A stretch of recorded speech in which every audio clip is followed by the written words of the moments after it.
Assalamualaikum warahmatullahi wabarakatuh. Sebelumnya perkenalkan, nama saya Muhammad Sudibyo dengan NIM C0D023033. Baiklah, saya akan menjelaskan tentang investasi jangka panjang dalam akuntansi pajak. Di mana untuk pengertian investasi jangka panjang menurut Agus dan Trisnawati tahun 2014 adalah penempatan dana pada instrumen keuangan dengan jangka waktu lebih dari 1 tahun.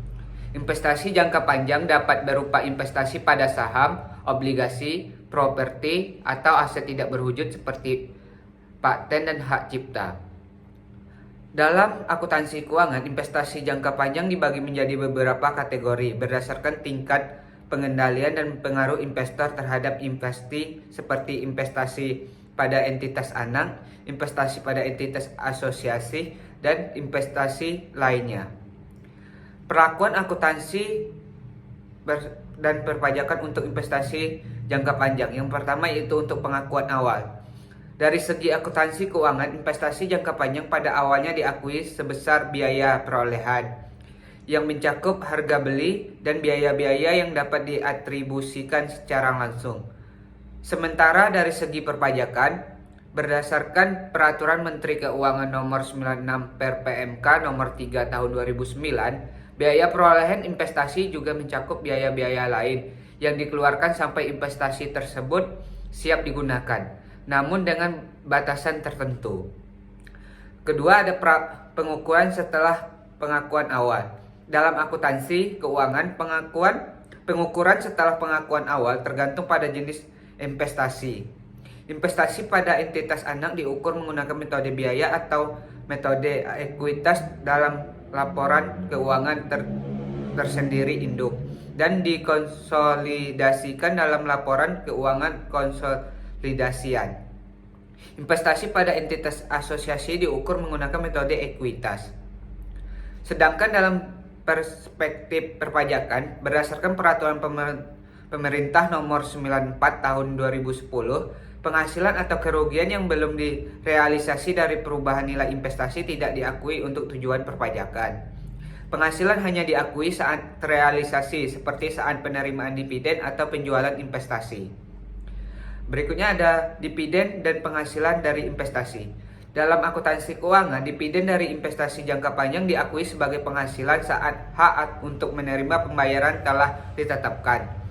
Namun dalam perpajakan, berdasarkan pasal 4 ayat 3 Undang-Undang PPH, dividen yang diterima oleh wajib pajak dalam negeri dari penyertaan modal pada badan usaha yang didirikan dan bertempat kedudukan di Indonesia tidak dikenakan pajak dengan syarat tertentu, seperti dividen berasal dari cabang laba ditahan, penerimaan dividen memiliki penyertaan minimal 25% pada badan yang memberikan dividen. Berikutnya, yang keempat ada capital gain atau keuntungan modal.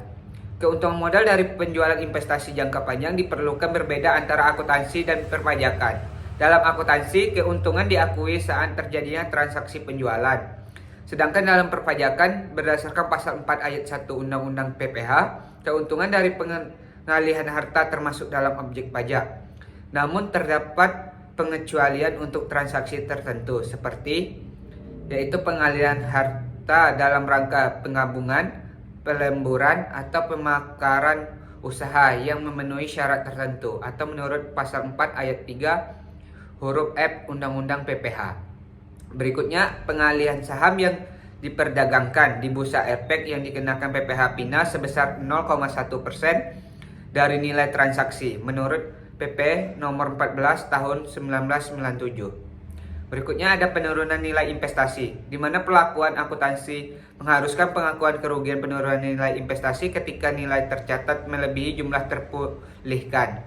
Namun, dari sisi perpajakan, berdasarkan pasal 9 ayat 1 huruf E Undang-Undang PPH, pembentukan atau pemupukan dana cadangan tidak diperkenakan sebagai biaya, kecuali untuk industri tertentu.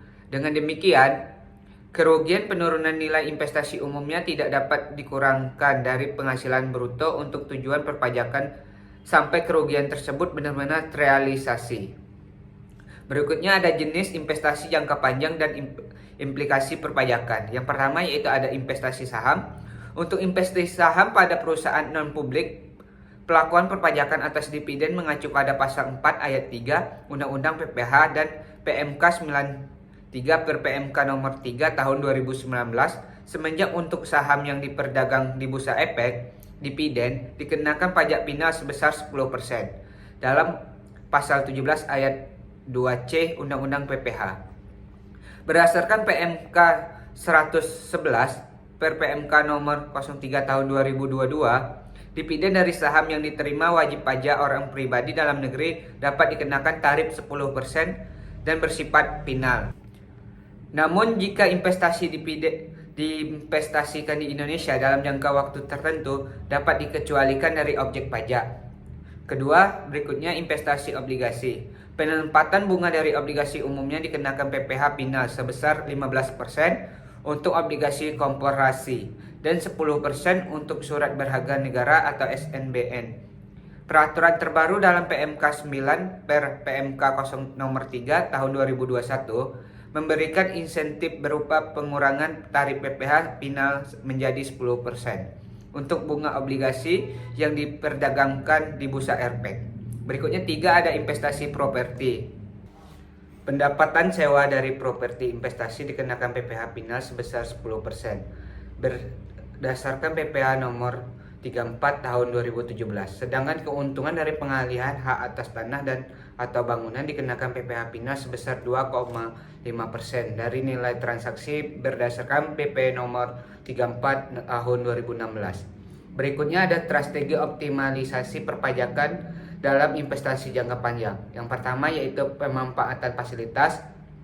Wajib pajak dapat memanfaatkan berbagai fasilitas perpajakan yang tersedia seperti pengecualian dividen dari objek pajak dengan memenuhi persyaratan kepemilikan minimal 25% dengan melakukan reinvestasi dividen dari luar negeri ke Indonesia. Kedua, pemilihan metode akuntansi. Pemilihan metode akuntansi yang tepat seperti metode biaya atau metode ekuitas untuk investasi pada entitas anak dapat memberikan implikasi perpajakan yang berbeda. Wajib pajak dapat memiliki metode yang paling menguntungkan sepanjang sesuai dengan ketentuan perpajakan.